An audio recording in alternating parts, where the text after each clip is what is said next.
चलिए शुरू कर रहे हैं। और आज की टॉपिक जो है हमारी हाइड्रोलिसिस है। क्या है? हाइड्रोलाइसिस।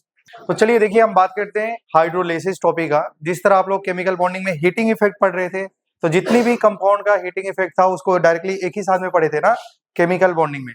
लेकिन आज हम लोग पढ़ने वाले हैं हाइड्रोलिसिस। क्या पढ़ने वाले हैं? हाइड्रोलिसिस। हाइड्रोलिसिस में इसमें कम से कम 50 से 60 रिएक्शन आएंगे, जिसमें आपको हाइड्रोलिसिस कराना होगा। और ज्यादातर रिएक्शन का जो मैकेनिज्म होगा वो सेम पैटर्न पे होगा, है ना। कुछ रिएक्शन आपको 4-5 रिएक्शन ऐसे मिलेंगे जिनका हाइड्रोलिसिस एक अलग तरीका से होगा, तो उस केस में उसका प्रोडक्ट को आपको डायरेक्टली याद रखना पड़ेगा। समझ पा रहे हैं ना? तो देखिए, हाइड्रोलिसिस में क्या होगा। हाइड्रोलिसिस में जितने भी हमारे कोवेलेंट कंपाउंड होते हैं या आयनिक कंपाउंड होते हैं, अगर कहीं भी आपको लिखा है कि इस कंपाउंड की रिएक्शन वाटर के साथ में कराना है, तो समझ लेना ये टॉपिक कौन सा वाला केस में है? हाइड्रोलिसिस। कोवेलेंट कंपाउंड का हाइड्रोलिसिस किया जाए या आयनिक कंपाउंड का हाइड्रोलिसिस किया जाए, मतलब आयनिक कंपाउंड का वाटर के साथ में रिएक्शन या कोवेलेंट कंपाउंड का वाटर के साथ में रिएक्शन ही हमारा हाइड्रोलिसिस कहलाएगा। लेकिन जनरली जो होता है, कोवेलेंट कंपाउंड का हाइड्रोलिसिस काफी अच्छा होता है। आयनिक कंपाउंड का हाइड्रोलिसिस, अगर मैं बोलूंगा आयनिक कंपाउंड और कोवेलेंट कंपाउंड में किसका हाइड्रोलिसिस अच्छा होता है, कोवेलेंट कंपाउंड का हाइड्रोलिसिस अच्छा होता है। क्योंकि आयनिक कंपाउंड का हाइड्रोलिसिस नहीं, हाइड्रेशन होता है। क्या होता है? हाइड्रेशन। क्योंकि आयनिक कंपाउंड में प्लस माइनस होगा, वाटर के मॉलिक्यूल उसको क्या करेगा? सराउंड करेगा। तो आयनिक कंपाउंड में हाइड्रेशन होता है और कोवेलेंट कंपाउंड में क्या होता है? हाइड्रोलिसिस। तो जनरली कोवेलेंट कंपाउंड का या कोवेलेंट मॉलिक्यूल का हाइड्रोलिसिस काफी अच्छा होता है। क्लियर है ना? हम लोग बात करते हैं जो ऊपर वाले एलिमेंट होते हैं, जैसे अगर आपको याद होगा beryllium BeCl2 dot MgCl2 dot 8 water molecule, 6 water molecule, जो ऊपर वाले मॉलिक्यूल होते हैं उसमें वाटर मॉलिक्यूल का इंटरेक्शन क्या होता है? ज्यादा होता है। और जैसे जैसे आप ऊपर से नीचे जाएंगे उसमें वाटर मॉलिक्यूल का इंटरेक्शन क्या हो जाता है? कम हो जाता है। तो जनरली जो भी ग्रुप होगा आपका, उसमें ऊपर वाले एलिमेंट का हाइड्रोलिसिस काफी अच्छा होगा, क्योंकि उसमें कोवेलेंट कैरेक्टर ज्यादा होता है। समझ पा रहे हैं ना? जैसे अगर हम बात करें बोरोन, बोरोन के बाद एल्युमिनियम का हाइड्रोलिसिस पढ़ेंगे, कार्बन सिलिकॉन का हाइड्रोलिसिस पढ़ेंगे। लेकिन कार्बन फैमिली के हर एलिमेंट का हाइड्रोलिसिस नहीं पढ़ना है, क्योंकि ऊपर वाला जो कंपाउंड होता है उसका हाइड्रोलिसिस ज्यादा अच्छा होता है, क्योंकि उसमें कोवेलेंट कैरेक्टर होते हैं। ठीक है। लेकिन सिर्फ और सिर्फ आपको एक फैमिली मिलेगा जिसका नाम है नाइट्रोजन फैमिली, जिसमें हर एलिमेंट का हाइड्रोलिसिस पढ़ना पड़ता है। Nitrogen, phosphorus, arsenic, antimony, bismuth, सबका हाइड्रोलिसिस पढ़ना है। लेकिन जनरली आपको क्या करना पड़ेगा? ऊपर वाला एलिमेंट का वाटर के साथ में रिएक्शन पढ़ा जाएगा। समझ पा रहे हैं ना आप लोग? ठीक है, ये बातें आपको समझ में आ रही है। अब हम बात करते हैं, देखिए मैंने बोला कि ऊपर वाला, जैसे कि अगर हम बात करें बोरॉन एल्युमिनियम का हाइड्रोलिसिस पढ़ेंगे, कार्बन सिलिकॉन का वाटर के साथ में रिएक्शन पढ़ेंगे, उसके बाद नाइट्रोजन में nitrogen, phosphorus, arsenic, antimony, bismuth, इसमें से आपको क्या करना पड़ेगा? वाटर के साथ में रिएक्शन पढ़ना पड़ेगा। मतलब जनरली क्या होगा, ऊपर वाला एलिमेंट का हाइड्रोलिसिस होगा और नीचे वाला एलिमेंट का हाइड्रोलिसिस सिर्फ और सिर्फ किसमें होगा? नाइट्रोजन फैमिली में। ठीक है, मैंने बोला था कि क्योंकि नीचे वाला कंपाउंड का कैरेक्टर कैसा होता है? आयनिक कैरेक्टर। ये दोनों का कैरेक्टर कैसा है? आयनिक कैरेक्टर। तो आयनिक कंपाउंड का हाइड्रोलिसिस एक अलग अलग प्रकार में होगा और कोवेलेंट कंपाउंड का हाइड्रोलिसिस एक अलग तरीका से। कैसे प्रोडक्ट लिखना है वो सब मैकेनिज्म बताया जाएगा। ठीक है, यहाँ तक आपको समझ में आ रही है? ठीक है, जैसे बोरोन, कार्बन, नाइट्रोजन, ऑक्सीजन, समझ पा रहे हैं ना, या में फ्लोरीन, तो ये सबका हम लोग हाइड्रोलिसिस पढ़ने वाले हैं। ठीक है। अच्छा, ये थोड़ा सा बताइए बोर्ड पे, अगर मैं बात कर रहा हूँ हाइड्रोलिसिस की बात कर रहे हैं, तो यहाँ में जो भी मान लो मेटल है, हम लोग जो हाइड्रोलिसिस होता है जनरली किस किस का हाइड्रोलिसिस पढ़ना होता है? कोई भी एलिमेंट का हैलाइड का हाइड्रोलिसिस पढ़ना है, कोई भी एलिमेंट का कार्बाइड का हाइड्रोलिसिस पढ़ना है, और कोई भी एलिमेंट का ऑक्साइड का हाइड्रोलिसिस पढ़ना है। समझ पा रहे हैं ना? ये एलिमेंट है, इस एलिमेंट का हैलाइड का हाइड्रोलिसिस पढ़ना है, इस एलिमेंट का कार्बाइड का साथ में हाइड्रोलिसिस करना है, और इस एलिमेंट का ऑक्साइड का साथ में हाइड्रोलिसिस करना है। और बताइए, हाइड्रोलिसिस कोवेलेंट कंपाउंड का ज्यादा अच्छा होता है ना, तो बताओ ये एलिमेंट कोवेलेंट कंपाउंड में जो बॉन्ड बनता है वो किसका किसका बीच का बॉन्ड बनता है? नॉन मेटल का नॉन मेटल के साथ में बॉन्ड बनता है। बताओ हैलाइड कैसा है? नॉन मेटल है कि नहीं है? तो ये एलिमेंट होंगे वो नॉन मेटल वाले होंगे। और ये कौन सा एलिमेंट होगा जिसका नॉन मेटल का कैरेक्टर ज्यादा होगा? ऊपर वाला। कौन सा वाला? जैसे बोरोन, एल्युमिनियम, कार्बन, सिलिकॉन। समझ पा रहे हैं ना? जैसे जैसे ऊपर से नीचे जाते हैं मेटल का कैरेक्टर बढ़ता है। समझ पा रहे हैं ना भाई? मेटेलिक कैरेक्टर बढ़ती है, तो ऊपर वाला मेटल हमारा क्या होगा? नॉन मेटल कैरेक्टर उसका ज्यादा होगा। तो जनरली हमारे ऊपर वाले एलिमेंट होंगे, ऊपर वाले एलिमेंट होंगे उसमें कोवेलेंट कंपाउंड होगा, कोवेलेंट कैरेक्टर होगा, कोवेलेंट कैरेक्टर होगा, तो उनका हाइड्रोलिसिस आसानी से हो सकता है। लेकिन नाइट्रोजन फैमिली में हर एक एलिमेंट का हाइड्रोलिसिस होती है। क्या यहाँ तक किसी को डाउट नहीं है? अच्छा देखिए, जो हाइड्रोलिसिस होती है वो जनरली एसिड बेस, ये कौन सा टाइप का रिएक्शन होता है? एसिड बेस रिएक्शन होता है। और इसमें जो मैकेनिज्म फॉलो होती है वो मैकेनिज्म होती है SN2 मैकेनिज्म, SN1 मैकेनिज्म और रिडॉक्स मैकेनिज्म। समझ पा रहे हैं ना, ये 3 मैकेनिज्म से इसकी रिएक्शन को लिखी जाती है, लेकिन हम लोग इस जनरली चैप्टर में SN2 मैकेनिज्म को फॉलो कर रहे होंगे, ठीक है।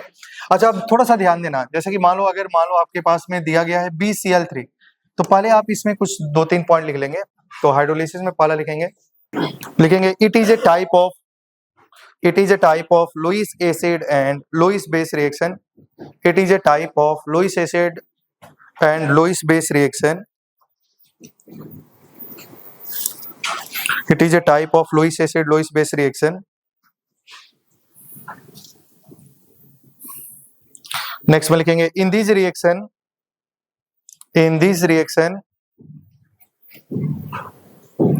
generally oxidation state do not change. Oxidation state do not change. कोई भी कंपाउंड का जब आप हाइड्रोलिसिस कराएंगे तो उसमें ऑक्सीडेशन नंबर चेंज नहीं होता है। समझ पा रहे हैं ना। तो नेक्स्ट में लिखेंगे, नेक्स्ट पॉइंट में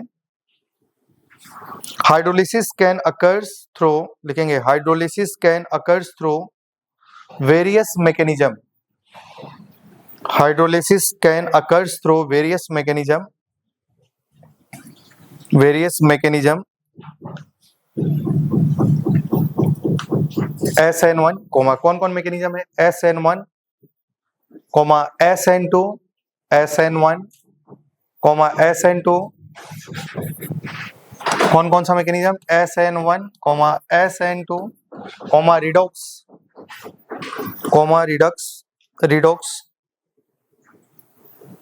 etc.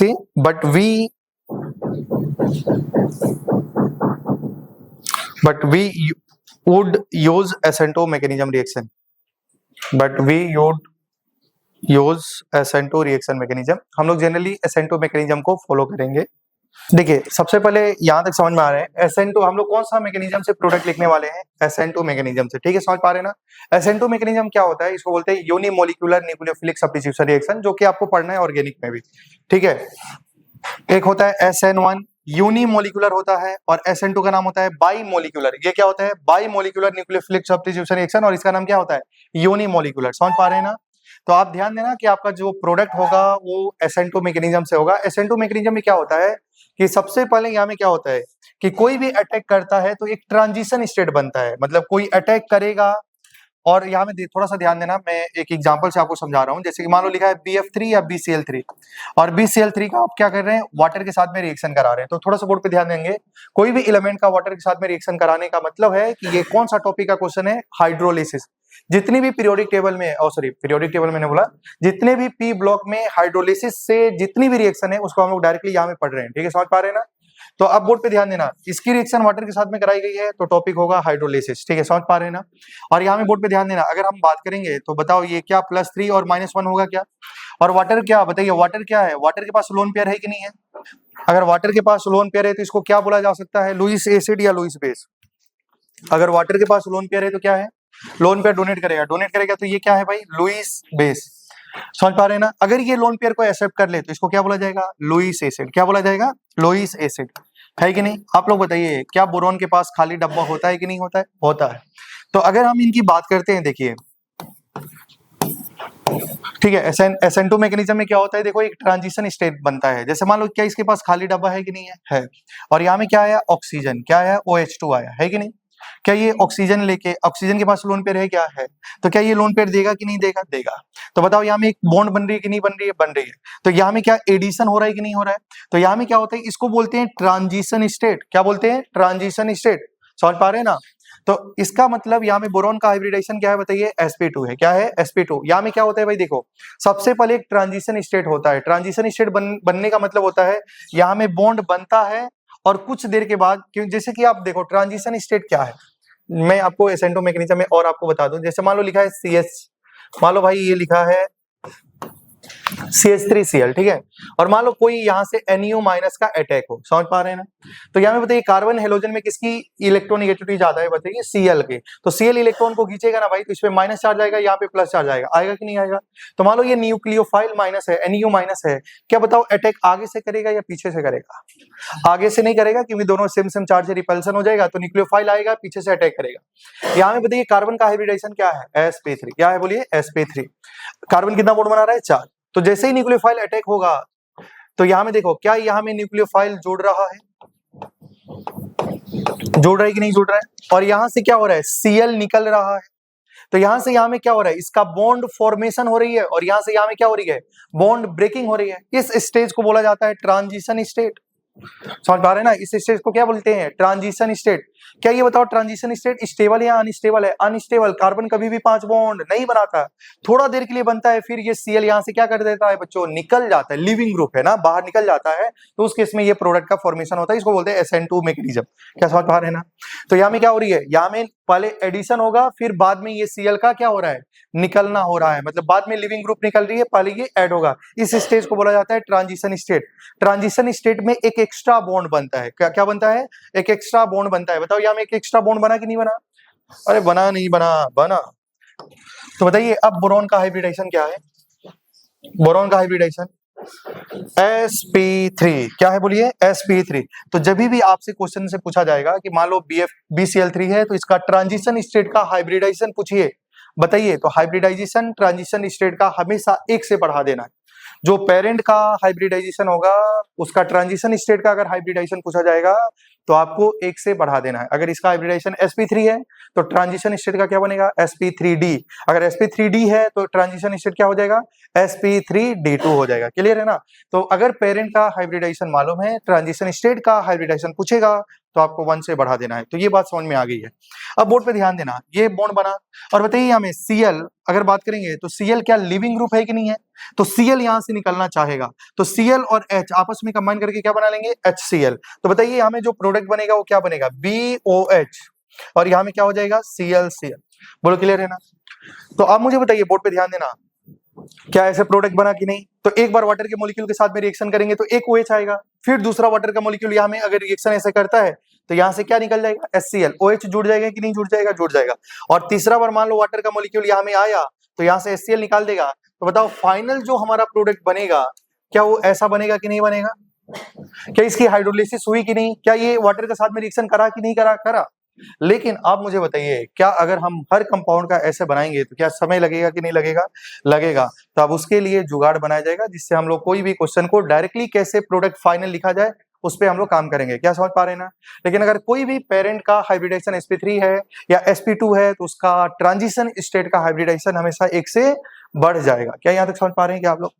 अब मान लो यहाँ में BCl3 है और ये वाटर है, तो इसको लुईस एसिड बेस क्यों बोलते हैं? क्योंकि वाटर लोन पेयर दे रहा है और ये लोन पेयर को ले रहा है, तो लुईस एसिड बेस रिएक्शन हो गई।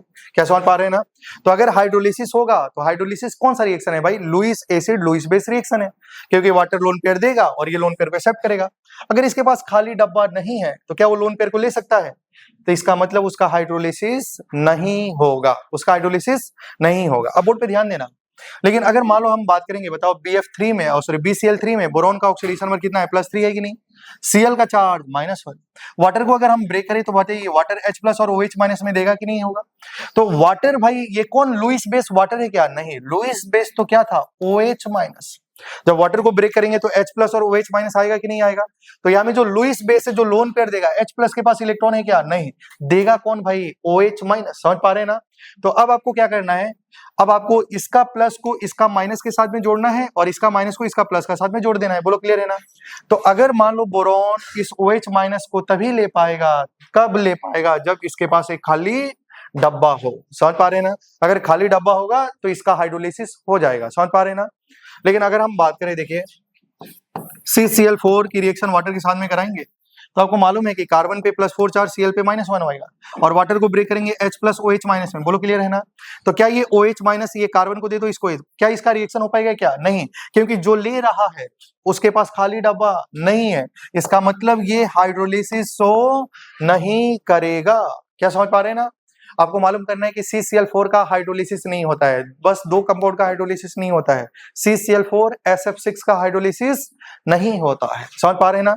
तो CCl4 का हाइड्रोलिसिस नहीं होता है, उसका रीजन क्या है? क्योंकि कार्बन के पास वैकेंट ऑर्बिटल नहीं है। अगर वैकेंट ऑर्बिटल होता तो रिएक्शन हो जाता, हाइड्रोलिसिस हो जाती। लेकिन क्या BCl3 का हाइड्रोलिसिस होगा कि नहीं होगा? होगा। अरे भाई जो ले रहा है क्या उसके पास खाली डब्बा है कि नहीं? है, तो OH माइनस यहाँ में चला जाएगा, प्रोडक्ट क्या बनेगा अभी सिखाऊंगा। बताओ हाइड्रोलिसिस होगा कि नहीं होगा? इसका हो जाएगा हाइड्रोलिसिस, लेकिन इसका हाइड्रोलिसिस नहीं होगा क्योंकि कार्बन के पास वैकेंट ऑर्बिटल नहीं है।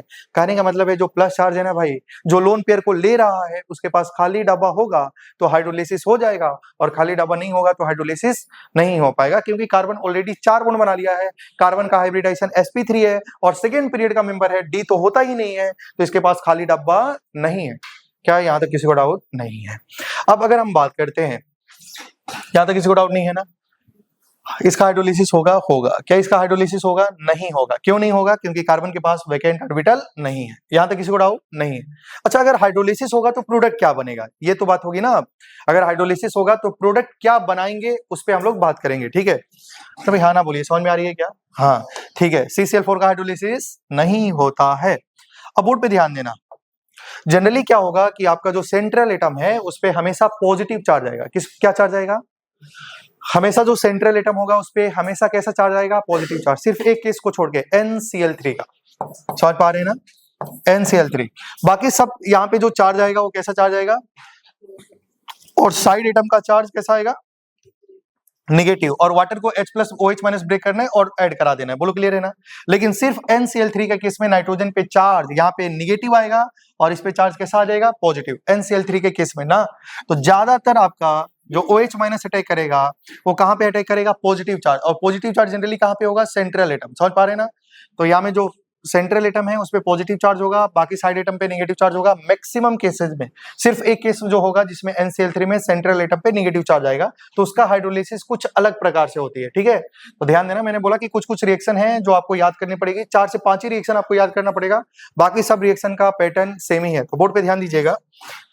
ये तो आपको समझ में आ गया कि किसका हाइड्रोलिसिस होगा, किसका हाइड्रोलिसिस नहीं होगा, ठीक है? तो अब हाइड्रोलिसिस होगी तो बताइए प्रोडक्ट क्या बनेगा, ठीक है? समझ पा रहे हैं ना? मान लो इसकी रिएक्शन वाटर के है, वाटर के साथ में कराई जा रही है, मतलब रिएक्शन है हाइड्रोलिसिस वाली टॉपिक से।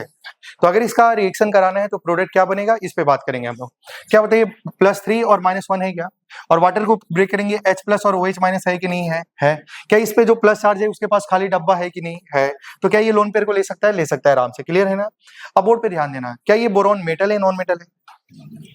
तो जनरली मैंने बोला था ना कि हमको जो हाइड्रोलिसिस कराना है, या कोई भी एलिमेंट का हैलाइड का हाइड्रोलिसिस कराना है, या कोई भी एलिमेंट का ऑक्साइड का हाइड्रोलिसिस कराना है, या कोई भी एलिमेंट का कार्बाइड का हाइड्रोलिसिस करानी है, यही हमको पढ़ना है। समझ पा रहे हैं ना? तो बताओ ये कौन सा वाला केस है? हैलाइड वाला केस है। तो हैलाइड का हाइड्रोलिसिस कराना है, तो थोड़ा सा बोर्ड पे ध्यान देना है। अब देखो, आपको हाइड्रोलिसिस कराना है तो बताइए, मैं बोला था ना कि अगर मेटल का हाइड्रोक्साइड होगा, मेटल का हाइड्रोक्साइड होगा, तो मेटल का हाइड्रोक्साइड को हम लोग क्या बोलते हैं? हाइड्रोक्साइड। मेटल का हाइड्रोक्साइड को क्या बोलते हैं? हाइड्रोक्साइड। जैसे NaOH, सोडियम हाइड्रोक्साइड है कि नहीं?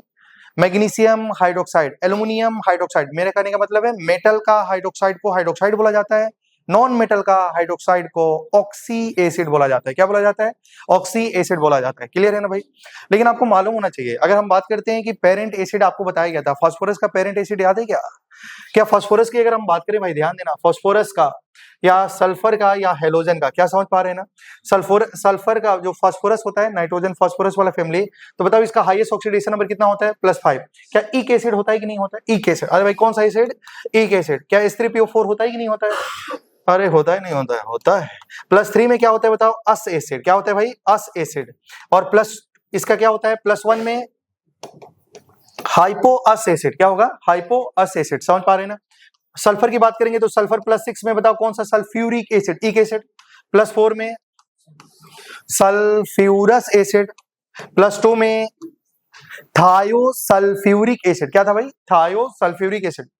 हेलोजन प्लस जाइए, +7 में क्या होता था? पर हेलिक एसिड। बताया गया था ना? पर क्लोरिक एसिड, पर क्लोरिक एसिड, पर ईक एसिड होगा, है ना? +5 में क्या होगा?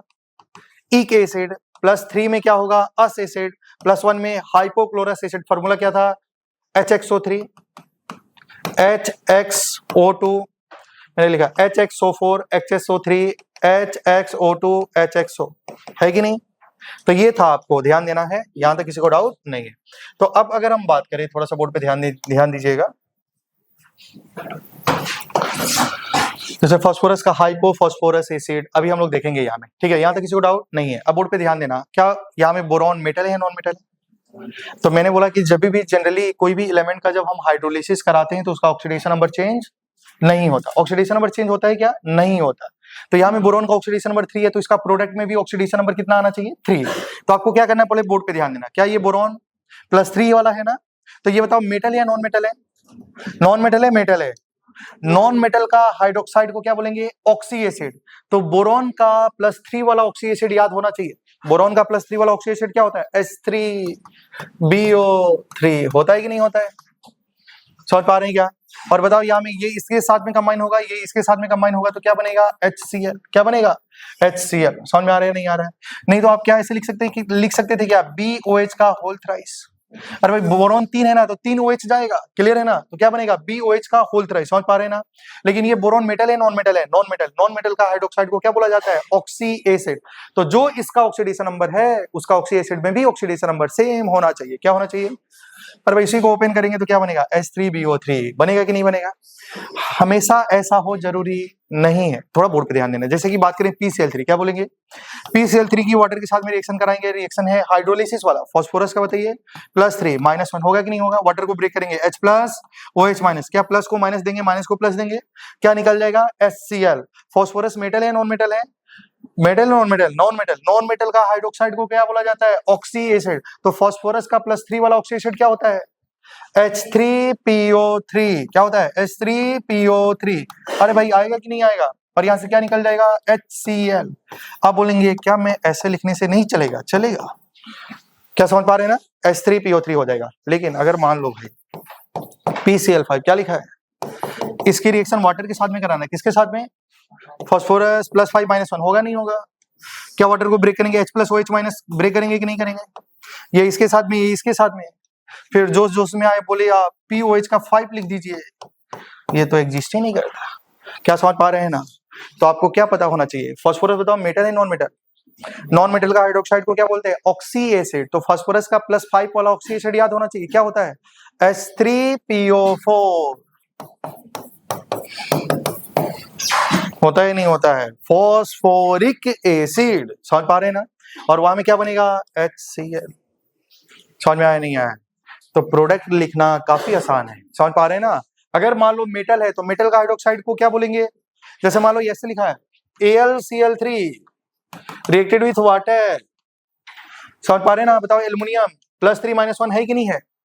वाटर को ब्रेक करेंगे, H प्लस OH- में ब्रेक करेंगे कि नहीं करेंगे? OH को इधर देना है, H को इधर देना है, HCl बाहर निकल जाएगा कि नहीं?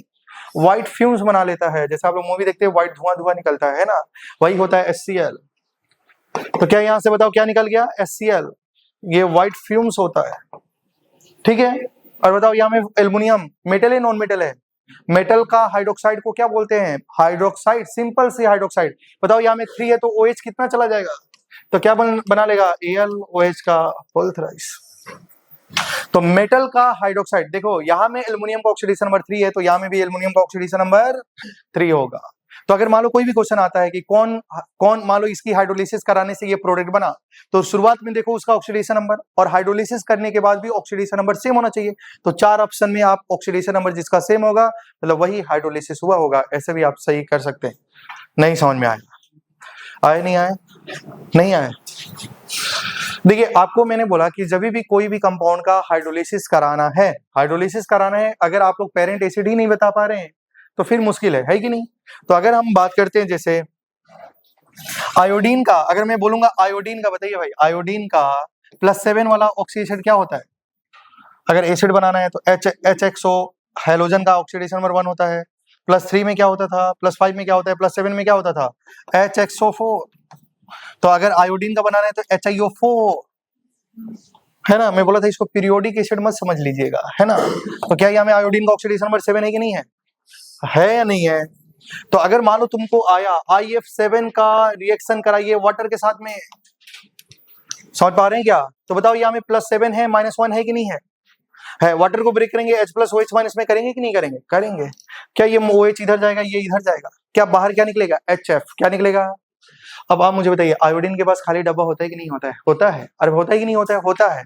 और यहाँ में ध्यान देना +7 क्या ये मेटल है नॉन मेटल है? Non metal. नॉन मेटल का साथ में OH जुड़ा होगा तो नॉन मेटल का हाइड्रोक्साइड, और नॉन मेटल का हाइड्रोक्साइड को क्या बोला जाता है? Oxy acid. तो आपको यहाँ में ऑक्सी एसिड बनाना पड़ेगा जिसका ऑक्सीडेशन नंबर 7 हो। क्या हो?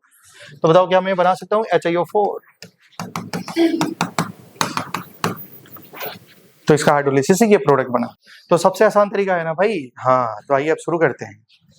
तो हाइड्रोलिसिस का यही बेसिक है और ये जो मैकेनिज्म है वो एसेंडो मैकेनिज्म से चलती है। जितना भी रिएक्शन पढ़ाया जाएगा आपको यहाँ से हो जाएगा, लेकिन कुछ कुछ रिएक्शन ऐसी हैं जो आपको याद रखनी पड़ेंगी। तो चलिए शुरू करते हैं हाइड्रोलिसिस। सबसे पहले ग्रुप 2 से शुरू करते हैं। बेरिलियम क्लोराइड का हाइड्रोलिसिस कराना है।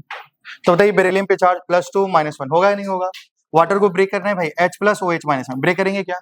OH किसको देना है, बेरिलियम को। H+ किसको देना है, Cl को। आप मुझे बताइए बेरिलियम का मेटल है नॉन मेटल है, नॉन मेटल। मैं कहाँ जाऊं। तो बेरिलियम का हाइड्रोक्साइड को क्या बोलते हैं, मेटल का हाइड्रोक्साइड को मेटल का हाइड्रोक्साइड ही बोला जाएगा। और यहाँ से बताइए क्या मिलेगा, H और Cl मिलके क्या निकालेंगे, HCl। ये कैसा होता है, व्हाइट फ्यूम्स होता है। नहीं देखते हो, धुआं धुआं निकलता है कि नहीं।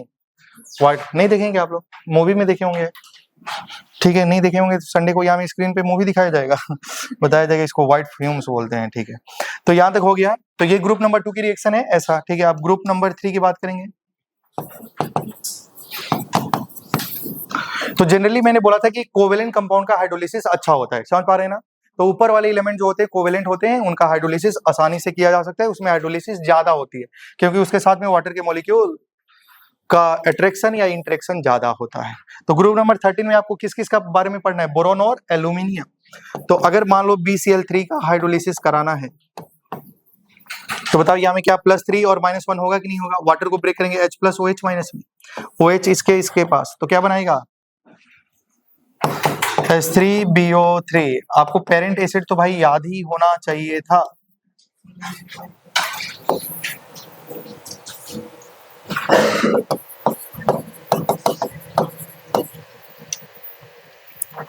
मैं बोला था मेटल का हाइड्रोक्साइड को हाइड्रोक्साइड ही बोला जाएगा, लेकिन नॉन मेटल का हाइड्रोक्साइड को क्या बोला जाता है, ऑक्सी एसिड।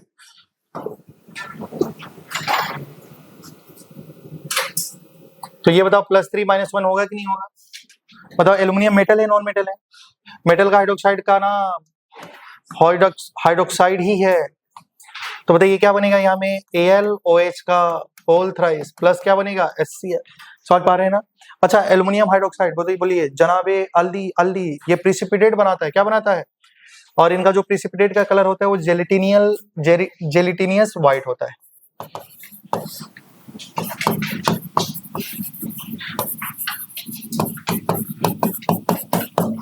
समझ पा रहे हैं ना, कॉपी कर लीजिए।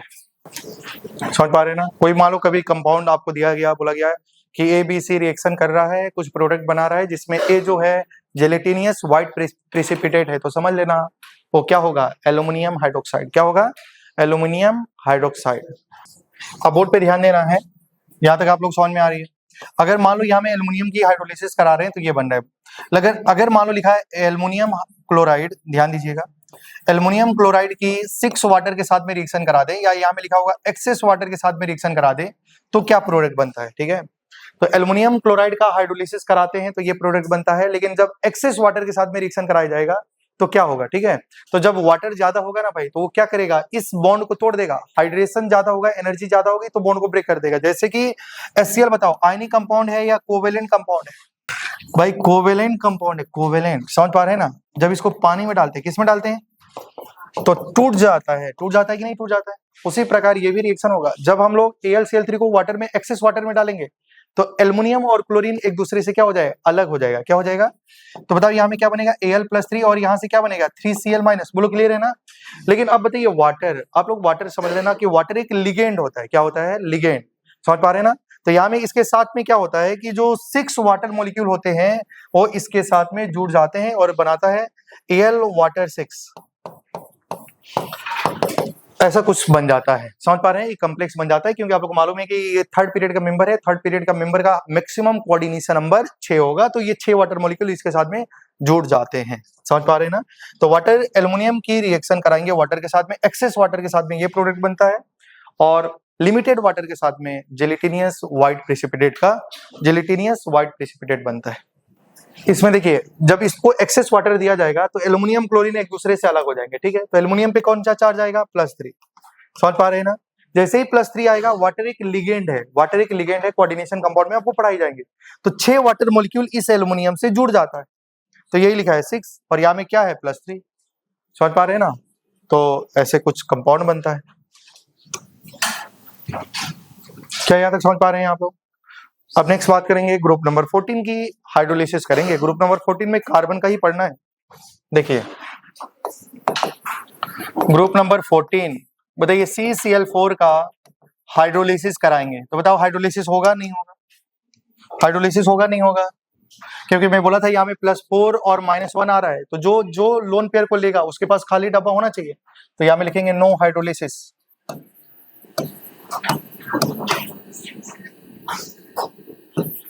क्यों? Due to absence of vacant orbital.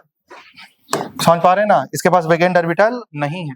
चलो मैं लिखा देता हूँ, CCl4 की रिएक्शन वाटर के साथ में कराएंगे, तो अगर इसकी रिएक्शन SN1 मैकेनिज्म से होती है, किससे?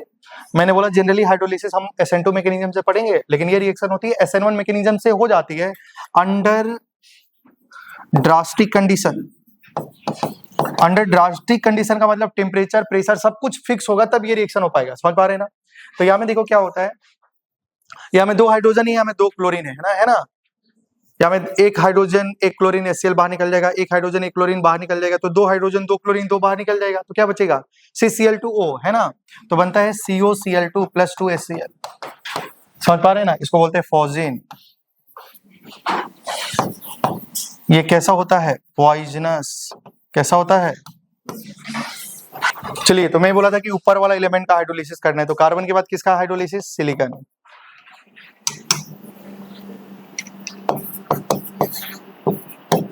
अच्छा बताइए, SiCl4 का हाइड्रोलिसिस होगा क्या? सिलिकॉन के पास d ऑर्बिटल होगा, खाली डब्बा होगा कि नहीं होगा? होगा।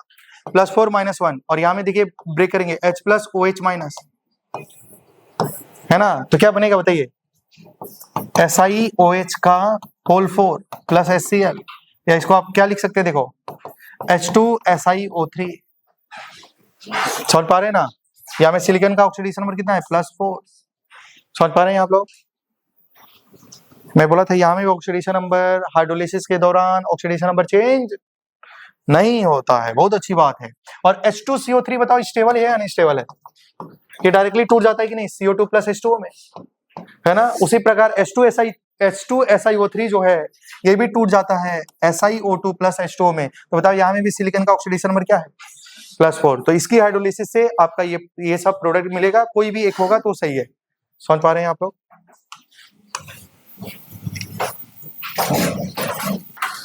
चलिए, अगर हम बात करें भाई ग्रुप नंबर 15 की बात करेंगे,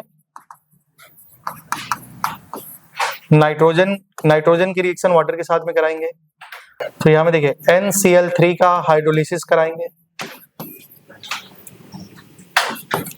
PCl3 का हाइड्रोलिसिस कराएंगे, ASCl3 का हाइड्रोलिसिस कराएंगे,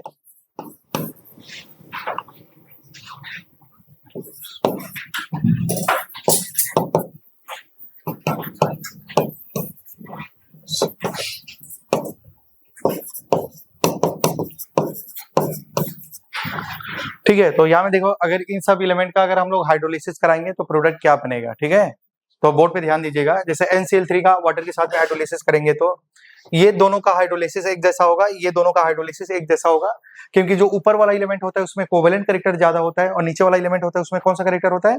आयनिक कैरेक्टर होता है। तो आयनिक कैरेक्टर का हाइड्रोलिसिस कुछ अलग प्रकार से होगा और कोवेलेंट कंपाउंड का हाइड्रोलिसिस कुछ अलग प्रकार से होगा, ठीक है? तो अगर हम बात करते हैं जैसे NCl3 का हाइड्रोलिसिस करना है, NCl3 का वाटर के साथ में रिएक्शन करना है, तो देखिए क्या बनेगा। तो यहाँ में देखिए नाइट्रोजन और क्लोरीन का जो EN होता है वो लगभग सेम होता है, NCl, है ना? नाइट्रोजन और क्लोरीन का ऑक्टेट कंप्लीट होता है कि नहीं होता है? ओ सॉरी, नाइट्रोजन और Cl का, जैसे कि अगर हम बात करें देखिए NCl, जैसे Hp का लगभग सेम होता है ना, उसी प्रकार NCl का इलेक्ट्रोनेगेटिविटी वैल्यू क्या होता है? सेम होता है कि नहीं? तो अगर मैं बात करूंगा, बताइए यहाँ में 2 केसेस हैं, या तो अगर दोनों का सेम है तो या तो उस पर निगेटिव चार्ज आएगा या तो इस पे पॉजिटिव चार्ज आएगा, है कि नहीं? समझ पा रहे हैं? अगर मान लो या तो ये इलेक्ट्रॉन को खींच सकता है या तो ये इलेक्ट्रॉन को खींच सकता है, तो या तो यहाँ में प्लस आएगा या तो यहाँ पे माइनस आएगा। समझ पा रहे हैं ना? और इसकी रिएक्शन वाटर के साथ में कराना है। किसके साथ में कराना है? वाटर के साथ में, ठीक है? तो आप बोर्ड पे ध्यान देना, वाटर के साथ में कराना है तो क्या ये H प्लस और OH माइनस में जो अगर मान लो ऐसा कराना है तो क्या बताइए, OH माइनस कहाँ पे जाएगा, यहाँ पे, और H प्लस कहाँ पे जाएगा, यहाँ पे, है कि नहीं? समझ पा रहे हैं आप लोग ना? और बताइए अगर मान लो ऐसा होता, अगर इसकी रिएक्शन वाटर के साथ में कराना था H प्लस OH माइनस, तो यहाँ में ये H प्लस जाएगा और यहाँ में OH माइनस जाएगा, है कि नहीं? तो मैं बोला था कि जब भी यहाँ पे प्लस चार्ज है तो ये लोन पेयर जब जा रहा है तो क्या इसको रखने के लिए खाली डब्बा होना चाहिए, है कि नहीं? अगर खाली डब्बा होगा तभी ना वो लोन पेयर को एक्सेप्ट कर सकता है। तो बोर्ड पे ध्यान देना, क्या यहाँ में लिखा गया था NCl3,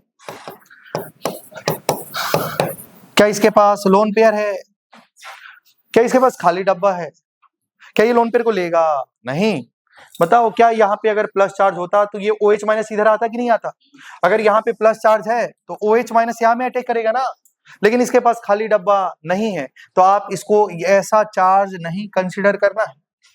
क्या समझ पा रहे हैं ना? ऐसा चार्ज कंसीडर नहीं करना है।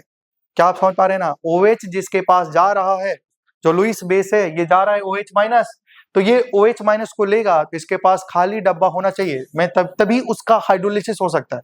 अगर इसके पास खाली डब्बा है ही नहीं तो क्या हाइड्रोलिसिस हो पाएगा? नहीं हो पाएगा। तो कहने का ये मतलब है यहाँ पे जो नाइट्रोजन है उस पर कौन सा चार्ज मानना है आपको?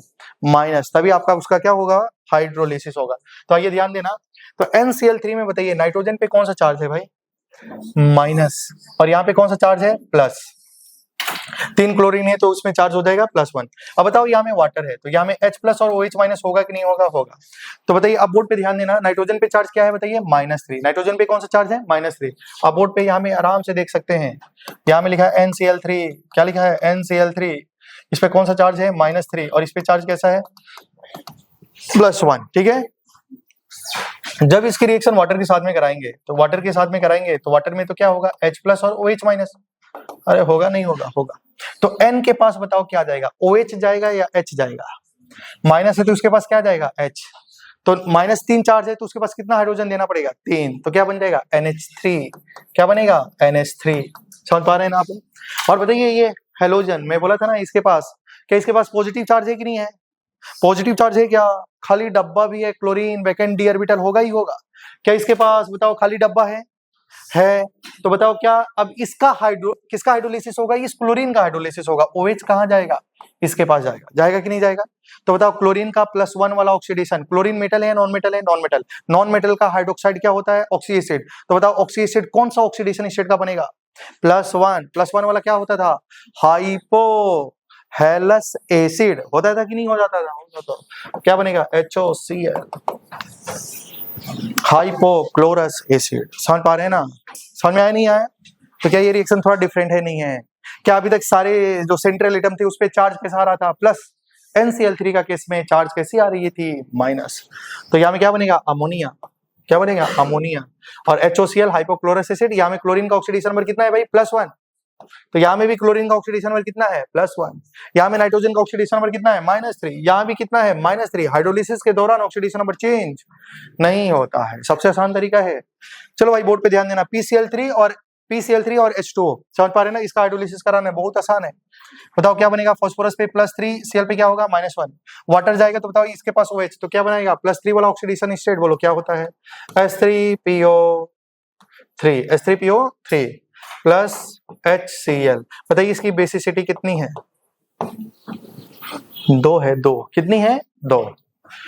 और यहाँ में देखो ASCl3 प्लस H2O ना, जब इसकी हाइड्रोलिसिस कराएंगे तो दोनों का हाइड्रोलिसिस सेम होता है। ठीक है, समझ पा रहे हैं ना? तो यहाँ में क्या होगा? AS+3 Cl-1, और वाटर में क्या होगा? H plus OH minus. तो बताओ इसके पास OH जाएगा कि नहीं जाएगा? जाएगा। तो क्या बना लेगा? H3। क्या बनाएगा? H3 ASO3। समझ पा रहे हैं ना? प्लस क्या बन जाएगा? HCl। क्या यहाँ तक किसी को डाउट नहीं है भाई? यहाँ में देखो P है तो P H3PO3 बनेगा, आर्सेनिक है तो क्या बनेगा? H3ASO3 बनेगा। क्या समझ पा रहे हैं ना? अब बोर्ड पे ध्यान देना है, इसकी बेसिसिटी 3 है। मैं बोला था कि 4, उसके बाद जो भी H उतनी ही बेसिसिटी। तो क्या वो 4 में ये आता था क्या? तो इसलिए इसकी बेसिसिटी 2 है, बाकी जितने हाइड्रोजन उतनी उसकी क्या होगी? बेसिसिटी। और यहाँ में देखो क्या बनेगा? SbCl का हाइड्रोलिसिस कराएंगे तो यहाँ में कौन सा कैरेक्टर है भाई? आयनिक कैरेक्टर है।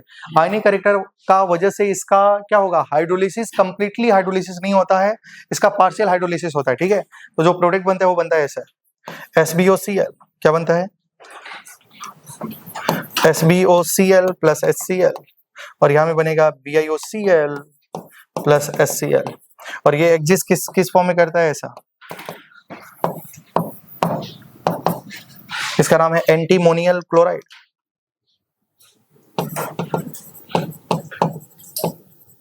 एंटीमोनियल क्लोराइड, इसका नाम है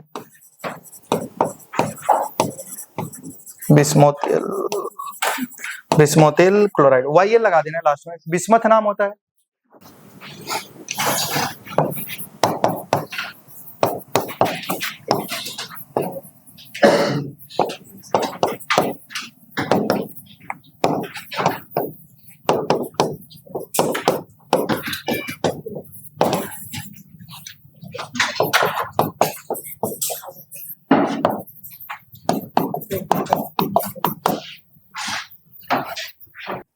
तो ऊपर वाले एलिमेंट कोवेलेंट होते हैं, इनका हाइड्रोलिसिस करना आसान है, लेकिन यहाँ में देखो NCl3 का हाइड्रोलिसिस करने से अमोनिया गैस मिला। कौन सा गैस मिला? अमोनिया। समझ पा रहे हैं ना? और यहाँ में क्या बना? Hypochlorous acid. क्या नाम है? Hypochlorous acid. यहाँ में देखिए क्या होता है भाई, थोड़ा सा बोर्ड पे देखेंगे। SbCl3 का जब वाटर के साथ में रिएक्शन कराते हैं तो भाई यहाँ में भी +3 है, -1 है ना? तो बताइए वाटर का H प्लस OH माइनस जाएगा क्या इसके पास? जाएगा, है कि नहीं? तो क्या बनता तो यही ना, Sb के साथ में 3 OH जुड़ जाते और साथ में क्या बनेगा भाई? HCl। अब यहाँ का देखो, ये वाला कंपाउंड क्या होता है? आयनिक कैरेक्टर होने की वजह से यहाँ से जल निकल जाता है। क्या निकल जाता है?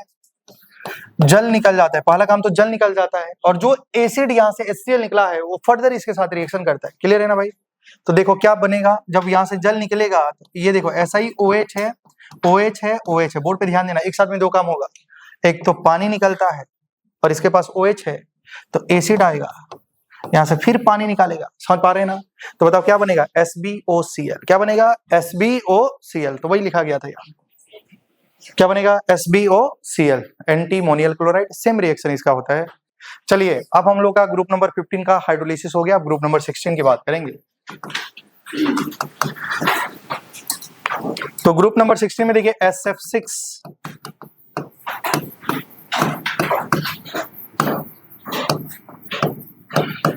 देखिए भाई यहाँ में हाइड्रोलिसिस क्यों नहीं होता है? समझ पा रहे हैं ना? इसका रीजन, जैसे CCl4 का हाइड्रोलिसिस होता है क्या? नहीं। क्यों नहीं होता है? उसका रीजन क्या था? वैकेंट ऑर्बिटल नहीं था। किसका पास? कार्बन के पास। लेकिन यहाँ में हाइड्रोलिसिस नहीं होता है, उसका रीजन क्या है? बताइए। सल्फर का ऑक्सीडेशन नंबर 6 है क्या? है ना? अब यहाँ में ध्यान देना, ऑक्सीजन क्या यहाँ से H plus OH minus break करते हैं? क्या ये सल्फर मेटल है, नॉन मेटल है? आपको ऐसा समझ में आ रहा है? मेटल है, non metal? Non metal. Non metal का हाइड्रोक्साइड को क्या बोला जाता है? Oxy acid. ऑक्सी एसिड बनना चाहिए कौन सा ऑक्सीडेशन स्टेट का? 6। तो आप जानते हैं क्या H2SO4 में सल्फर का ऑक्सीडेशन स्टेट 6 होता है। तो क्यों नहीं यहाँ में तो लिखा है नो हाइड्रोलिसिस, लेकिन होना चाहिए। अगर होता तो ये प्रोडक्ट बनता, लेकिन होता ही नहीं होता है। क्यों नहीं होता है? उसका रीजन देखिए। यहाँ में ऐसा बोला जाता है, एनसीईआरटी में ऐसा लिखा गया है कि जो सल्फर है ना भाई, सल्फर, उसके चारों तरफ कितने फ्लोरीन सराउंड हुए हैं? बताइए। 6। समझ पा रहे हैं ना? तो क्या सबसे पहले जो हाइड्रोलिसिस होता है उससे पहले एक ट्रांजिशन स्टेट बनता है। क्या बनता है? तो जब वाटर में ऑक्सीजन अपना लोन पेयर, क्या इसके पास खाली डब्बा है? डब्बा है, क्योंकि ये तो इसके पास खाली डब्बा होगा, वैकेंट डी ऑर्बिटल होगा ही होगा। तो जब ये लोन पेयर लोन पेयर देने के लिए आता है, तो ये फ्लोरीन 6 फ्लोरीन जो होते हैं उसके बीच में क्या होता है? इक्वली सिमेट्रिकल ये सराउंडेड होते हैं, जिससे वाटर का मॉलिक्यूल यहां तक पहुंच ही नहीं पाता है। समझ पा रहे हैं ना? स्टेरिक रिपल्सन का वजह से। समझ पा रहे हैं ना? इसलिए वाटर का मॉलिक्यूल जब इसको अप्रोच ही नहीं कर पाएगा तो हाइड्रोलिसिस हो ही नहीं सकती। क्या समझ पा रहे हैं ना? तो ये इसका रीजन है। समझ पा रहे हैं ना? तो SF6 हाइड्रोलिसिस नहीं होता है due to absence of vacant orbital. क्या ये स्टेटमेंट सही है, गलत है? गलत है। इसके पास वैकेंट ऑर्बिटल होता है, लेकिन वाटर के मॉलिक्यूल यहां तक वैकेंट ऑर्बिटल तक अपना लोन पेयर दे ही नहीं पाता है। क्यों नहीं दे पाता है? क्योंकि इसके चारों तरफ सल्फर 6 सल्फर सिमेट्रिकली सराउंडेड हुआ है, जिसका वजह से वाटर आएगा। स्टेरिक रिपल्सन का वजह से मॉलिक्यूल क्या हो जाता है? वाटर के मेरा कहने का ये मतलब है कि 6 फ्लोरीन सल्फर के चारों तरफ सराउंड हुआ है। अगर ऑक्सीजन अपने लोन पेयर इसके वैकेंट ऑर्बिटल में दे देता तो हाइड्रोलिसिस हो पाती, लेकिन यहाँ में 6 फ्लोरीन सिमेट्रिकल जुड़ा हुआ है वाटर अपना लोन पेयर लेके आता है, इन दोनों का बीच में रिपल्सन का वजह से वो क्या करता है, अपना लोन पेयर को सल्फर तक डोनेट नहीं कर पाता, इसलिए इसका हाइड्रोलिसिस नहीं हो पाती है। समझ पा रहे हैं क्या आप लोग? हाँ, तो इसका रीजन लिखिए।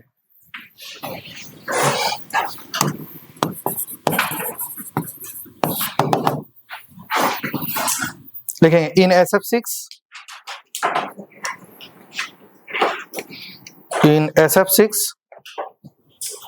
sulfur atom is sterically surrounded by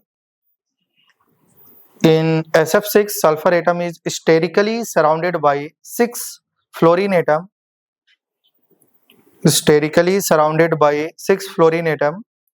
in a symmetrical manner, therefore attack of water is not possible.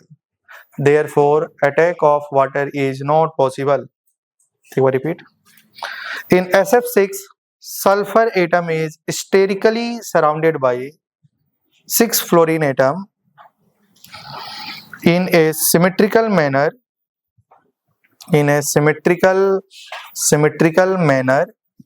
therefore attack of water is not possible. क्या समझ पा रहे हैं ना? इसलिए SF6 का हाइड्रोलिसिस नहीं हो पाता है। समझ पा रहे हैं आप लोग?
देखिए, अब हम बात करेंगे इंटर हेलोजन कंपाउंड के बारे में। ठीक है, समझ पा रहे हैं ना? इंटर हेलोजन कंपाउंड का हाइड्रोलिसिस के बारे में बात करेंगे।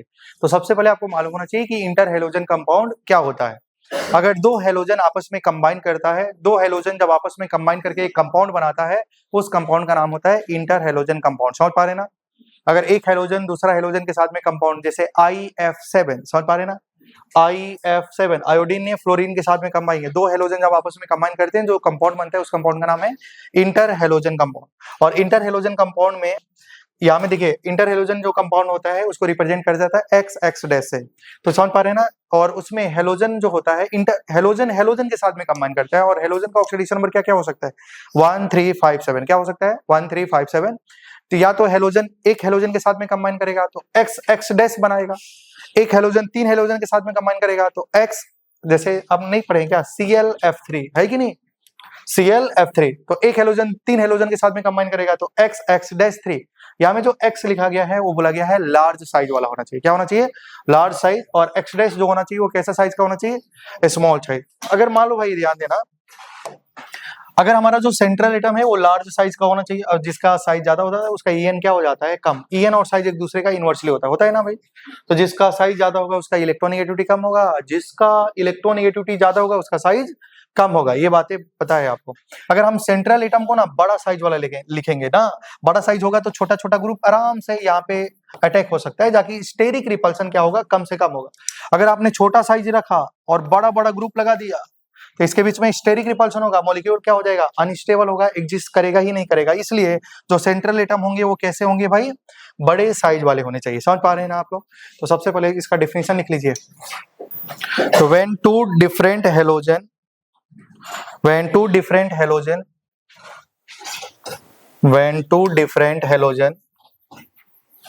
atom are combined, when two different halogen atom are combined with each other to form a compound, each other to form a compound,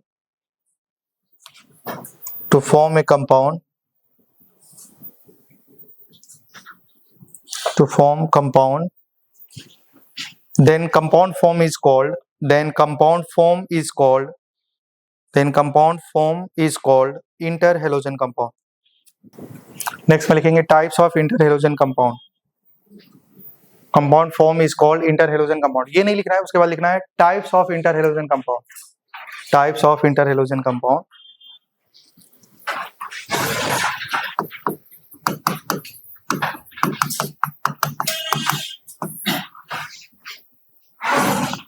types of interhalogen compound.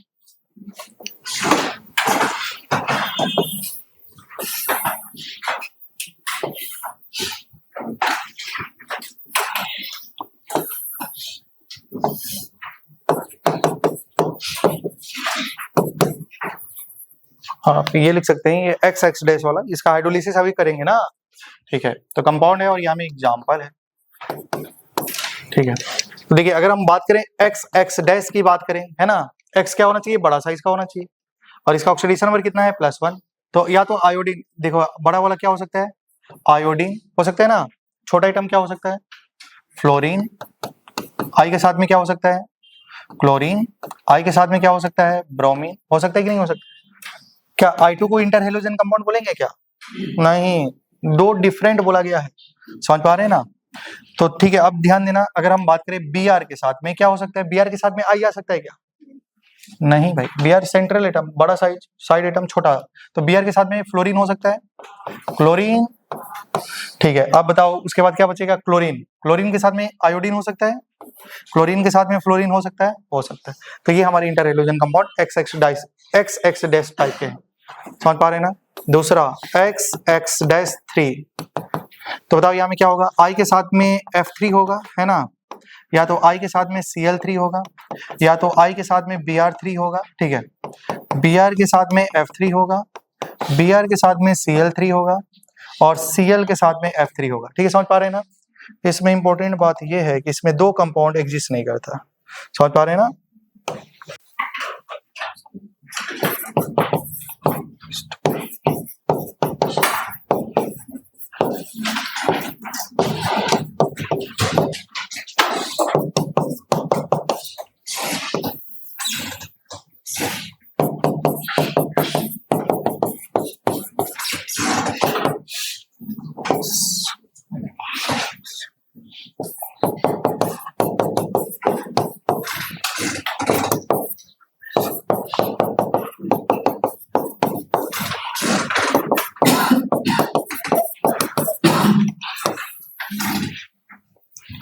चलिए ध्यान दीजिएगा.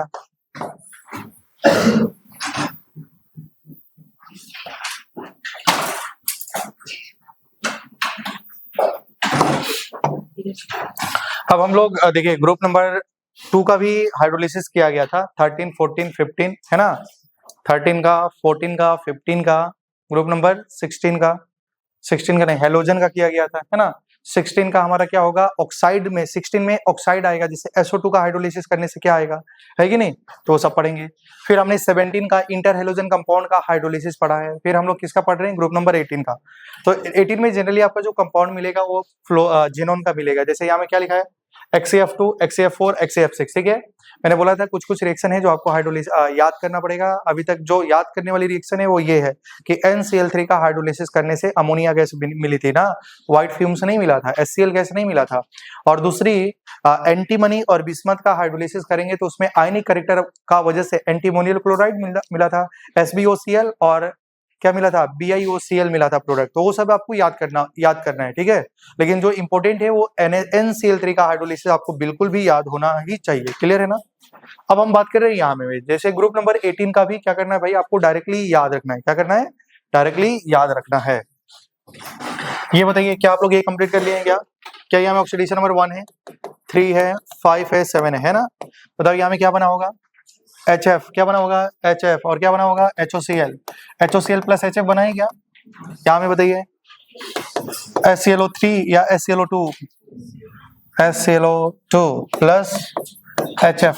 यहाँ में क्या बना होगा, HiO3 प्लस HF और यहाँ में HiO4 प्लस HF है कि नहीं। नाम बताइए इसका नाम क्या है, हाइपोक्लोरस एसिड। क्या नाम है, क्लोरस एसिड। क्या नाम है, आयोडिक एसिड। इसका नाम है पर आयोडिक एसिड, पीरियोडिक एसिड नहीं, पर आयोडिक एसिड। ठीक है, तो ये नाम हो गया। अब हम लोग ग्रुप नंबर 18 की बात करने वाले हैं, अब बोर्ड पे ध्यान दीजिएगा। और ग्रुप नंबर 18 में बताओ, यहाँ में जेनॉन में क्या है भाई, +2। क्या है, +2 और यहाँ में क्या है, -1। मतलब ये -1 चार्ज है, 2 फ्लोरीन है, उस पर चार्ज -1 होगा। थोड़ा सा ध्यान दीजिए, ध्यान। अब इसमें आपको याद करना है, याद करने का तरीका, ये सब रिएक्शन आपको याद करना है। ठीक है, तो अगर मान लो हमने XCF2 यहाँ में लिखा है, देखिए XCF2 लिखा है, यहाँ में +2 है, XCF2 लिखा है। ठीक है, बोर्ड पे ध्यान देना। अगर वाटर के साथ में रिएक्शन कराएंगे तो वाटर में H+OH- होगा। क्या इसको OH देना है, क्या इसको H देना है, तो क्या बनेगा, देखो XCOH OH बनेगा कि नहीं बनेगा, प्लस HF बनेगा कि नहीं बनेगा, बनेगा। समझ पा रहे हैं ना। लेकिन क्या आप लोग जानते हैं XCOH एग्जिस्ट ही नहीं करता है। समझ पा रहे हैं ना, XCOH का होल ट्वाइस एग्जिस्ट नहीं करता है। मतलब कुछ कुछ कंपाउंड ऐसे होते हैं जो एग्जिस्ट नहीं करते हैं, उसका रीजन यही है। क्या है, जैसे कि आप लोग पढ़ रहे थे ना भाई, जैसे ऑक्सी एसिड ऑफ हेलोजन का भी ऑक्सी एसिड पढ़ रहे थे, तो उसमें बताया गया था HClO2 एग्जिस्ट नहीं करता है, तो सॉरी HBRO2 है ना, और HiO2 एग्जिस्ट नहीं करता है। क्यों नहीं करता है, इसके बाकी ऑक्सी एसिड एग्जिस्ट करते हैं, ये नहीं करता है। रीजन था पाई बॉन्ड का। क्या यहाँ में जो पाई बॉन्ड बन रही थी, वो पाई बॉन्ड, यहाँ में देखो ब्रोमीन का सेल नंबर क्या है, 4-2 के बीच में पाई बॉन्ड बन रहा था, यहाँ में 5-2 के बीच में पाई बॉन्ड बन रहा था। सेल नंबर बढ़ेगा, पाई बॉन्ड खुद कमजोर होता है, तो यहाँ में जो पाई बॉन्ड बनेगा उसका स्ट्रेंथ और कमजोर हो जाएगा, इसलिए वो एग्जिस्ट नहीं करता है। क्या समझ पा रहे हैं ना भाई। अब यहाँ में ध्यान देना, तो ये जेनॉन का यहाँ में जो पाई बॉन्ड बना, अब देखो यहाँ में बना ना ये, तो यहाँ में HOH क्या होगा, पानी निकाल लेगा, पानी निकाल लेगा तो जेनॉन और ऑक्सीजन के बीच में ऐसे बॉन्ड बनेंगे। ठीक है, और यहाँ में देखो ऑक्सीजन और जेनॉन के बीच में पाई बॉन्ड बना, लेकिन क्या इसका सेल नंबर जेनॉन क्या होता है, helium, neon, argon, krypton, xenon. क्या बताओ, हीलियम का पीरियड नंबर 1 है ना, helium, neon, argon, krypton, xenon कौन है बताओ, कितना सेल नंबर है इनका, तो 5th पीरियड का है ना। तो क्या यहाँ में जो पाई बॉन्ड बना, क्या वो 5-2 के बीच में बना कि नहीं बना, बना। तो इसलिए ये जो कंपाउंड होते हैं वो एग्जिस्ट नहीं करते हैं, क्योंकि पाई बॉन्ड खुद क्या होता है, अनस्टेबल होता है। एग्जिस्ट करता है, स्टेबल है क्या, पाई बॉन्ड कमजोर है ना, और सेल नंबर भी ज्यादा है, तो पाई बॉन्ड और कमजोर हो जाता है। इसलिए XCO मॉलिक्यूल एग्जिस्ट नहीं करता है, लेकिन XCO3 एग्जिस्ट करता है। XCO एग्जिस्ट नहीं करता है, XCO3 करता है। बोर्ड पे देखने की जरूरत है, देखिएगा। जैसे XCF2 का जब हाइड्रोलिसिस कराएंगे, एक बार XCF4 का हाइड्रोलिसिस कराएंगे, एक बार XCF6 का हाइड्रोलिसिस कराएंगे, तो बताओ यहाँ में क्या होगा, XCOH OH होगा कि नहीं होगा, अरे भाई होगा कि नहीं होगा, प्लस HF बनेगा, और यहाँ में बोलो क्या होगा, XCOH OH OH। क्लियर है ना। क्या यहाँ से पानी निकल गया तो क्या बनेगा, XCO, है कि नहीं। अब यहाँ से पानी निकल जाएगा तो क्या बनेगा, और यहाँ से जो HF निकलेगा ना, समझ पा रहे हैं ना, यहाँ से वाटर निकल गया और साथ में क्या बनेगा, HF, तो वो भी क्या आ जाएगा, HF। समझ पा रहे हैं ना। मान लो ये वाटर एलिमिनेट होगा, फिर ये ऑक्सीजन निकल जाता है, तो यहाँ में बनता है XCO2। ठीक है, समझ पा रहे हैं ना, और यहाँ में बनता है XCO3। क्लियर है ना। अब बोर्ड पे ध्यान देना है, मतलब रिएक्शन करके ये बनता है कंपाउंड, ये एग्जिस्ट नहीं करता है, ये भी एग्जिस्ट नहीं करता है, लेकिन ये एग्जिस्ट करता है। उसका रीजन क्या है, ध्यान देना। क्या यहाँ में जो पाई बॉन्ड बना है वो क्या 5-2 के बीच में बना है, क्या यहाँ में पाई बॉन्ड बना है 5-2 के बीच में बना है, यहाँ में भी पाई बॉन्ड बना है 5-2 के बीच में बना है, लेकिन यहाँ में इसका ऑक्सीडेशन नंबर कितना है, 6, और यहाँ में ऑक्सीडेशन नंबर कितना है, 4, यहाँ में ऑक्सीडेशन नंबर कितना है, 2। समझ पा रहे हैं ना। तो बताओ, मैं बोला था ना कि जैसे जैसे चार्ज बढ़ेगा तो साइज छोटा होगा, साइज छोटा होगा तो बॉन्ड का स्ट्रेंथ कम होगा, मतलब बॉन्ड का लेंथ कम होगा, बॉन्ड का लेंथ कम होगा तो स्टेबिलिटी बढ़ जाएगी। इसलिए ये पाई बॉन्ड एग्जिस्ट करता है, लेकिन ये दोनों पाई बॉन्ड क्या होता है, एग्जिस्ट नहीं करता है। पाई बॉन्ड एग्जिस्ट नहीं करता है, मतलब मॉलिक्यूल स्टेबल नहीं है, मॉलिक्यूल एग्जिस्ट नहीं करेगा। समझ पा रहे हैं क्या। ये सेम कहानी यहाँ में बताई गई थी, यहाँ में देखिए, HBRO2 एग्जिस्ट नहीं करता है, HiO2 एग्जिस्ट नहीं करता है, बाकी वाला एग्जिस्ट करता है। क्यों, क्योंकि यहाँ में पॉजिटिव चार्ज है, तो सेंट्रल एटम का साइज कम होगा, साइज कम होगा तो पाई बॉन्ड वो स्ट्रॉन्ग हो सकता है इसके कंपेयर में। समझ पा रहे हैं ना। यही सेम कहानी इसमें भी है, सेम कहानी इसमें भी है। इसलिए कौन एग्जिस्ट करेगा बताओ, XCO3 एग्जिस्ट करेगा, लेकिन XCO2 एग्जिस्ट नहीं करता है। तो रटना है, प्रोडक्ट कैसे लिखना है, क्या समझ पा रहे हैं ना। आपको याद रखना है, देखो 2, 4, 6 ऐसे याद करो। क्या यहाँ में फ्लोरीन कितना है, यहाँ में कितना है यहाँ में कितना है 2 1 जा 2 2 2 जा 4 2 3 जा 6 यह है ना 2 का टेबल में है कि नहीं है। अब बोर्ड पे ध्यान देना, ऊपर वाला दोनों प्रोडक्ट में जेनॉन मिलेगा, ऊपर वाला दोनों प्रोडक्ट में जेनॉन मिलेगा, ठीक है। और देखो ऊपर वाला दोनों प्रोडक्ट में क्या मिलेगा, ऊपर का दोनों में क्या मिलेगा जेनॉन, नीचे का दोनों में मिलेगा XeO3, क्या मिलेगा, तो यहाँ में मिला XeO3 और यहाँ में भी क्या मिलेगा, बोलो क्लियर है ना। बोर्ड पे ध्यान देना है, ऊपर वाला दोनों में क्या मिलेगा जेनॉन, नीचे दोनों में क्या मिलेगा XeO3, क्लियर है ना। जहां जहां जेनॉन मिला है वहां वहां ऑक्सीजन मिलेगा। क्या यहाँ में जेनॉन मिला है क्या, तो ऑक्सीजन, क्या यहाँ जेनॉन है क्या, तो यहाँ में क्या हो जाएगा ऑक्सीजन, सब में मिलेगा HF, सब में क्या मिलेगा, तो ये है रिएक्शन। तो ये है reaction Xe xenon group number 18 का हाइड्रोलिसिस का, ये आपको रिएक्शन आपको याद होनी चाहिए, ठीक है, समझ पा रहे हैं ना। ऐसे अरेंज कर लो 2 4 6 हो जाएगा, ऊपर में दोनों जेनॉन, नीचे में दोनों XeO3, जहां जहां जेनॉन है वहां वहां ऑक्सीजन देना है और सब में क्या देना है HF, बोलो क्लियर है ना। इसको बोलते हैं ये कंप्लीट हाइड्रोलिसिस है, क्या है भाई, कंप्लीट हाइड्रोलिसिस है। कंप्लीट, ये जो रिएक्शन लिखी गई है वो कंप्लीट हाइड्रोलिसिस लिखी गई है, कंप्लीट हाइड्रोलिसिस है, मतलब यहाँ में कंप्लीट हाइड्रोलिसिस हो रही है। बोर्ड पे ध्यान देना, यहाँ में बताओ ऑक्सीजन कितना है भाई 3, तो यहाँ में 3 वाटर के मॉलिक्यूल इसके साथ में रिएक्शन करेंगे और कंप्लीट ये हाइड्रोलिसिस हो रही है, तो हाइड्रोजन कितना होगा 6, तो ये मतलब ये रिएक्शन को मैंने बैलेंस कर दिया, आपको बैलेंस करने की जरूरत नहीं है। तो ये जो XeF6 की वाटर के साथ में रिएक्शन कराएंगे 3 वाटर के साथ में, तो कंप्लीट हाइड्रोलिसिस होगा, जिसमें जो हमारा प्रोडक्ट बनेगा वो क्या बनेगा XeO3 + 6HF, क्लियर है ना। लेकिन यही सेम रिएक्शन को एनसीईआरटी में स्टेप बाय स्टेप करके लिखा गया है, ठीक है। तो देखो step by step hydrolysis of XeF6, समझ पा रहे हैं ना, इसको बोलते हैं पार्शियल हाइड्रोलिसिस किया जाए तो क्या बनेगा। तो जब XeF6 की 1 मोल वाटर के साथ में रिएक्शन कराएंगे तो देखो क्या होगा, यहाँ का 2 फ्लोरीन, यहाँ का 2 हाइड्रोजन, 2HF बाहर निकल जाएगा, तो क्या बनेगा बताओ, XeO, क्या बनेगा XeOF4 + 2HF, होगा कि नहीं होगा, क्योंकि 2 फ्लोरीन 2 हाइड्रोजन 2HF, फिर ये बनेगा कि नहीं, इसके फर्दर वाटर के साथ में रिएक्शन, क्या 2 फ्लोरीन 2 वाटर बाहर निकलेगा 2HF, एक ऑक्सीजन अंदर आएगा, तो क्या बनेगा XeO2F2 + 2HF, होगा कि नहीं होगा। क्या इसकी फिर H2O के साथ में रिएक्शन कराएंगे तो क्या 2 फ्लोरीन है कि नहीं है, 2 फ्लोरीन + 2 हाइड्रोजन, क्या 2HF बाहर निकल गया, तो क्या बनेगा XeO3 + 2HF। क्या स्टेप बाय स्टेप रिएक्शन हो रही है कि नहीं हो रही, हो रही। अब बोर्ड पे ध्यान देना, अगर इसका नेट रिएक्शन लिखा जाए, क्या लिखा जाए, नेट रिएक्शन, नेट रिएक्शन में समझ रहे हैं, सबको ऐड करना पड़ेगा, सबको क्या करना पड़ेगा, जोड़ना पड़ेगा, ठीक है। तो आप ध्यान देना, क्या इससे ये कट जाएगा, क्या इससे ये कट जाएगा, तो क्या बनेगा XeF6 water + water + water 3 water, है कि नहीं, तो यहाँ में बचेगा XeF6 + 3 वाटर। देखिए ये वाला कंपाउंड से ये वाला कंपाउंड कट जाता है, ये वाला कंपाउंड से ये वाला कट जाएगा जब ऐड किया जाएगा ना, समझ रहे होंगे। तो ये बनेगा वाटर बनेगा, और क्या बनेगा बताओ XeO3, क्या बनेगा, और कितना HF। तो ये तो कंप्लीट हाइड्रोलिसिस था और उसका स्टेप बाय स्टेप में हाइड्रोलिसिस, ये क्लियर है ना। यहाँ में बताइए जेनॉन का ऑक्सीडेशन नंबर, यहाँ में जेनॉन का ऑक्सीडेशन नंबर कितना है भाई, एक बार जोर से देखेंगे, यहाँ में बताओ जेनॉन फ्लोरीन का -1, यहाँ में फ्लोरीन का -1, ऑक्सीजन का ऑक्सीडेशन नंबर -2, यहाँ में कितना हो गया 0, यहाँ में +2 है, यहाँ में क्या हो गया 0। और भाई मैं बोला था ना, जो हमारा इसमें हमारा काम नहीं हो रहा है कि इसका अगर ऑक्सीडेशन नंबर 2 है तो इसका भी सेम 2 मिलना चाहिए, ठीक है, समझ पा रहे हैं ना। मैं बोला था कि हमारा जो हाइड्रोलिसिस होती है वो बहुत सारा मैकेनिज्म से होती है, यहाँ में मैकेनिज्म हो रही है रिडॉक्स रिएक्शन के थ्रू। तो बताओ यहाँ में +2 है तो 0, क्या यहाँ से यहाँ में जेनॉन का क्या हो गया है रिडक्शन, ऑक्सीजन का क्या हो गया है ऑक्सीडेशन, क्या ये रिडॉक्स रिएक्शन है कि नहीं है। अब बताइए यहाँ में बोर्ड पे ध्यान देना, जेनॉन का ऑक्सीडेशन नंबर 4 से कहाँ में चला गया ऑक्सीडेशन या रिडक्शन, +4 से यहाँ में बताओ इसका ऑक्सीडेशन नंबर कितना है, क्या एक ही एलिमेंट का ऑक्सीडेशन रिडक्शन हो रहा है, तो ये रिडॉक्स रिएक्शन को डिस्प्रोपोर्शनेशन बोला जाएगा, क्या बोला जाएगा, तो इसका मतलब ये डिस्प्रोपोर्शनेशन रिएक्शन है, समझ पा रहे हैं ना। और यहाँ में आप लिख ही सकते हैं, यहाँ में ऑक्सीडेशन नंबर 6 है तो यहाँ में भी क्या है 6 है।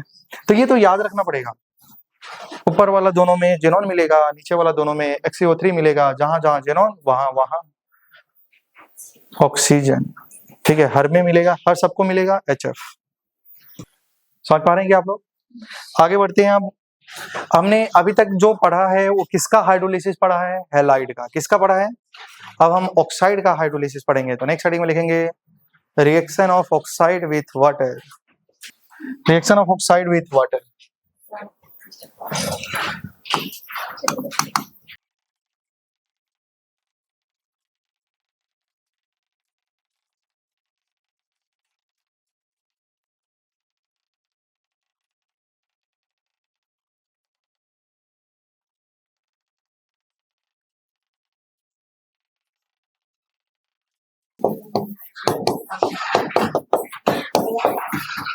ठीक है, तो ये ऑक्साइड है, क्या है? ऑक्साइड है। और ऑक्साइड का हम लोगों को क्या पढ़ना है? हाइड्रोलिसिस।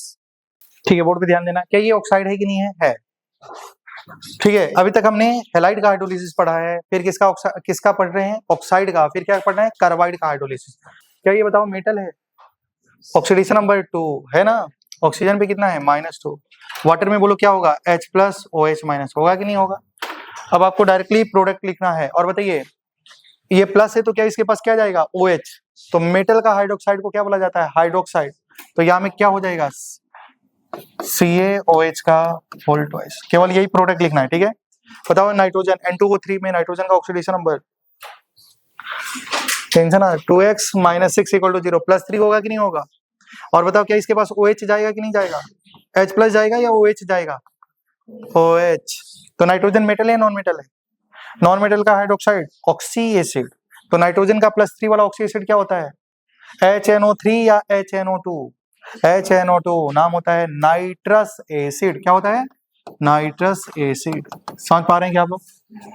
बताओ यहाँ में नाइट्रोजन का ऑक्सीडेशन नंबर 5 है, तो OH जाएगा। तो नॉन मेटल का हाइड्रोक्साइड ऑक्सी एसिड, नाइट्रोजन का +5 वाला ऑक्सीडेशन क्या होता है? नाइट्रिक एसिड HNO3, है ना। बताओ, या तो देखो ये तो P4O6 का स्ट्रक्चर भी बताया गया था, वो या तो डाइमर P2O3 भी लिखा होगा, यहाँ में भी फास्फोरस का, यहाँ में फास्फोरस का ऑक्सीडेशन नंबर क्या ही होता है? सेम होता है। यही डाइमराइज होता है तो P4O6 बनता है। क्लियर है ना। तो यहाँ में बताओ फास्फोरस का ऑक्सीडेशन नंबर कितना है? +3। यहाँ में भी कितना है? +3। तो इसका वाटर के साथ में कराएंगे तो फास्फोरस का +3 वाला ऑक्सी एसिड, फॉस्फोरिक या फास्फोरस? फास्फोरस H3PO3, है ना। तो यहाँ में फास्फोरस का ऑक्सीडेशन नंबर कितना है? +5। तो फास्फोरस का +5 वाला oxy acid phosphoric acid H3PO4, है ना। अब बताइए यहाँ में SO2, तो SO2 में सल्फर का ऑक्सीडेशन एसिड कितना है? +4। तो अगर +4 है तो +4 वाला ऑक्सी एसिड बताइए क्या होगा? सल्फ्यूरस या सल्फ्यूरिक? तो फॉर्मूला क्या होता है? H2SO3। फर्स्ट एसिड का एनायन आइट होता है ना। और यहाँ में ध्यान देना भाई, जैसे हमारा H2CO3 जो होता है वो क्या होता है? स्टेबल होता है, अनस्टेबल होता है? अनस्टेबल होता है। समझ पा रहे हैं ना, टूट जाता है। उसी प्रकार H2SO3 भी हमारा क्या होता है? मॉलिक्यूल स्टेबल होता है या अनस्टेबल होता है? अनस्टेबल होता है। तो ये क्या होता है कि अगर ये अनस्टेबल है तो इसको और एक्सेस वाटर मॉलिक्यूल पास कराते हैं, तो यहाँ में ये अपना +4 ऑक्सीडेशन स्टेट से +6 ऑक्सीडेशन स्टेट में चला जाएगा। तो यहाँ में लिखा है 2 वाटर, या यहाँ में क्या लिखा हो सकता है? Excess water. तो यहाँ में क्या होगा कि जब SO2, यहाँ में सल्फर +4 में है, यहाँ में भी +4 है, यहाँ में +4 है, जब उसको एक्सेस वाटर दिया जाएगा तो समझ पा रहे हैं ना, तो ये बना लेता है सल्फ्यूरिक एसिड, और यहाँ से 2 नेसेंट हाइड्रोजन प्रोड्यूस होता है। और जब ब्लीचिंग एजेंट पढ़ाया जाएगा तो उसमें इसका काम आएगा। ठीक है, अब बताओ यहाँ में सल्फर का ऑक्सीडेशन नंबर कितना है? 6 का हाइड्रोलिसिस कराएंगे तो क्या बनेगा? H2SO4। इसको याद रखना है ना। Cl2O5 में बताइए क्लोरीन का ऑक्सीडेशन नंबर कितना है? +5। कितना है? +5। +5 का ऑक्सीडेशन बताओ क्या बनेगा?